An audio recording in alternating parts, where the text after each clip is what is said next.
Hello everyone, welcome back to our channel. In this video, we will give you some update about Kai Sotto.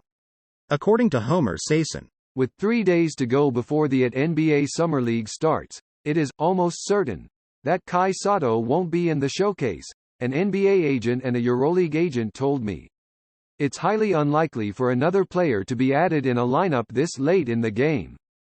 Besides Real Madrid and FC Barcelona, Kai Sotto got 3 other offers from Europe in 2017. FIBA agent Teddy Archer told me on the phone. Sadly, Kai's management team did not show interest and chose to bring Sotto to the US instead.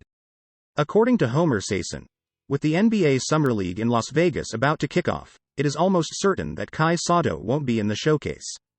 As I was writing this NBA column, an agent called me to say that it is highly unlikely for Kai to be inserted in a lineup this late in the game because teams have already been practicing. What's Kai's next step remains a mystery. Both the folks at EWP, Sotto's handlers, and his agent, Joel Bell, have clammed up.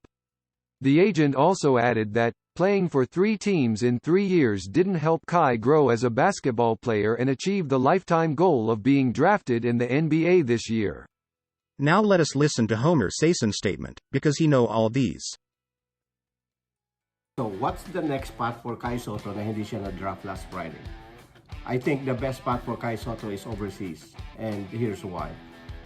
Joining the Summer League, if I'm Kai Sotto, is a booby trap.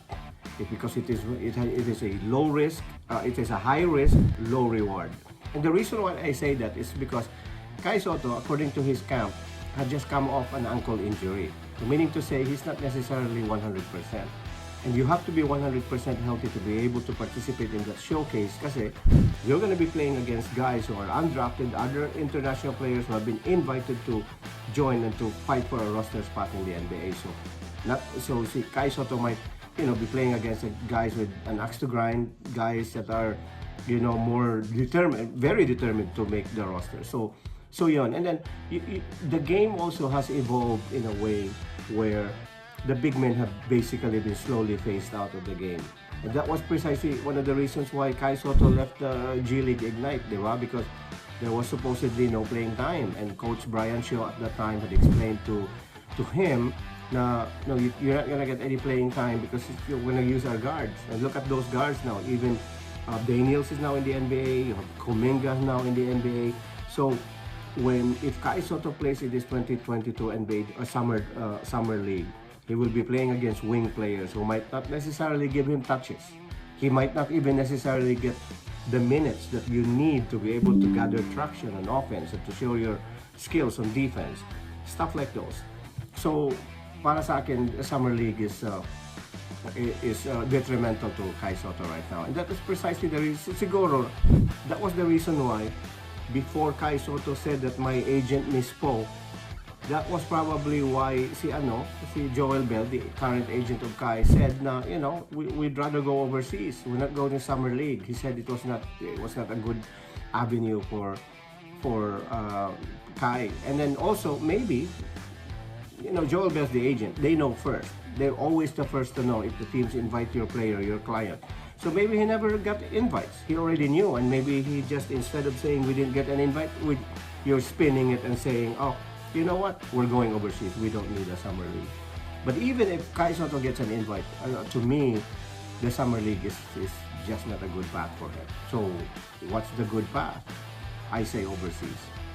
Overseas, I know, is very vague, but I'd say specifically the NBL. Balik ka doon, it's a very good league, the National Basketball League sa Australia. Very physical. They have a revolving door of players that have gone and are going to the NBA. LaMelo Ball, to name a few, Josh Giddey. So it's a very good league.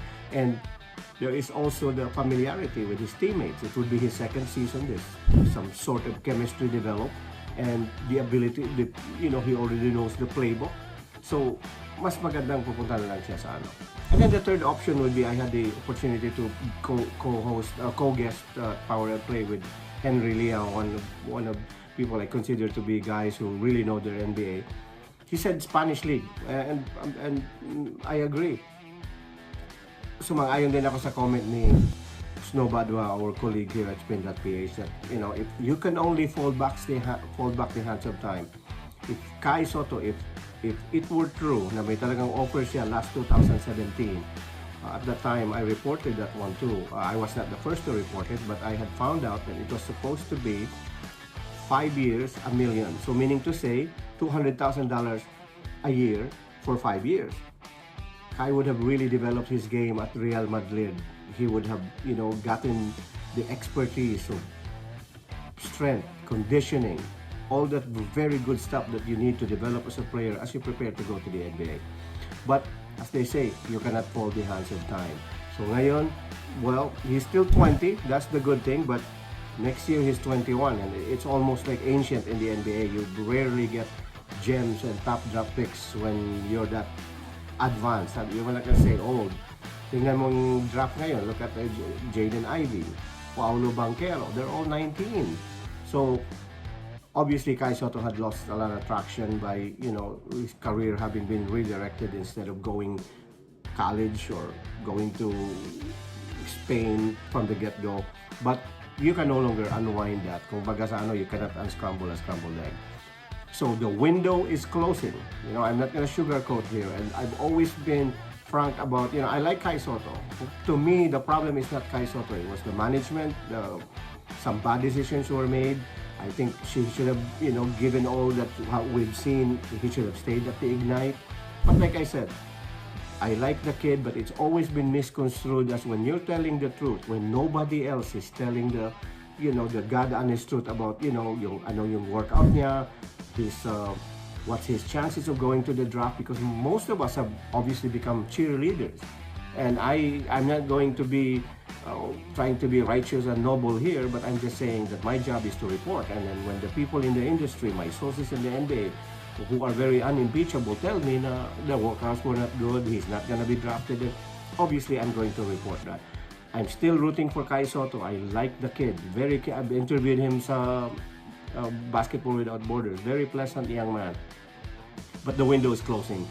And this last year, kasi according to the NBA's collective bargaining agreement, a player can only join the NBA draft twice. So he flunked on the first one. Next one, if he flunks again, that would be it. No more draft. So he would have to be signed as a free agent, and that would be increasingly unlikely. So if you're Kai Soto, more power to you, Kai. Go overseas, skip the summer league, and listen to Joel Bell. I think he knows what he's doing.